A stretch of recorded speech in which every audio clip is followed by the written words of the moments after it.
Una iniciativa muy interesante de la presidenta argentina, Cristina Fernández, quien asumió la presidencia del Consejo de Seguridad Argentina, y ella aprovechó esa oportunidad para convocar a un diálogo sobre la relación entre las Naciones Unidas y los organismos subregionales de todo el mundo, pero especialmente de América Latina y el Caribe. Por primera vez tuvimos intervención como Comunidad de Estados Latinoamericanos y Caribeños, como Unión de Naciones Suramericanas y como Mercosur en el Consejo de Seguridad. Allí se debatió la importancia de los organismos subregionales para alcanzar la estabilidad y la paz en la región. América Latina es reconocida hoy como la única región donde no hay un conflicto importante. El último conflicto importante es en Colombia y está en vías de solución. No hay conflicto entre países, es la región con mayor estabilidad política y económica del mundo en este momento. De manera que hemos mostrado la experiencia de la CELAC, de Mercosur y UNASUR como instrumentos para lograr eso. Cómo hemos enfrentado los golpes de Estado en Honduras, en Paraguay, en Ecuador, en Bolivia. En algunos hemos logrado detenerlos, conjurarlos. En otros han sido sancionados rápidamente los golpistas, obligándolos a la convocatoria inmediata a las elecciones. Y esto sin bombardear a nadie, sin armar a ninguna de las partes, sin intervenir militarmente, sin bloquear económicamente, solamente utilizando los métodos de resolución pacífica de conflicto. Creo que es una experiencia importante que pudimos aportar al concierto de naciones, especialmente aquellas partes del mundo que están hoy en un conflicto cada día más profundo y más preocupante y que se traduce en una amenaza para el mundo.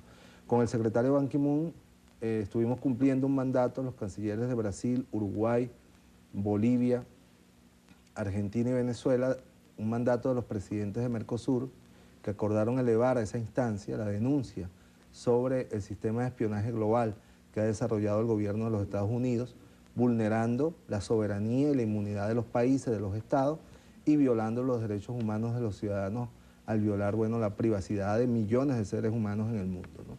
Le planteamos formalmente la denuncia, le solicitamos que sea discutido en la plenaria de Naciones Unidas en septiembre este tema, y bueno, obviamente se comprometió a evaluarlo y mediante los mecanismos pertinentes. También le manifestamos nuestro rechazo al agravio al presidente Evo Morales y reivindicamos el derecho a asilo que tienen los ciudadanos a solicitarlo y los estados a otorgarlo sin ser objeto de ningún tipo de condicionamiento. Fue una reunión bien interesante donde él nos manifestó que comprendía nuestra indignación por estos temas, que compartía esa preocupación, que Naciones Unidas ha estado emitiendo resoluciones en ese sentido, en el caso de los 3 temas, y que, bueno, están en la disposición de abrirse al debate en el seno de Naciones Unidas sobre estos importantes temas que constituyen una amenaza a la independencia y a la soberanía de los estados. ¿Cuál sería una posición en la ONU que dictara un precedente?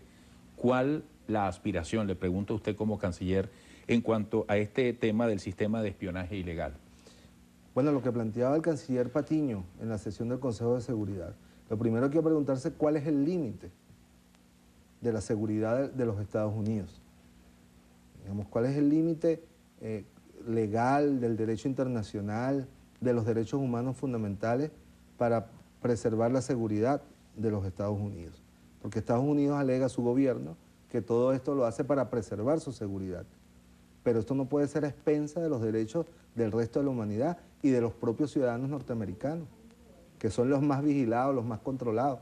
De manera que lo primero que tiene que debatirse en Naciones Unidas, ¿dónde está el límite de la legalidad de los estados en función de salvaguardar su seguridad, pero sin vulnerar los derechos soberanos de otros estados y sin vulnerar los derechos humanos de los ciudadanos y las ciudadanas del mundo?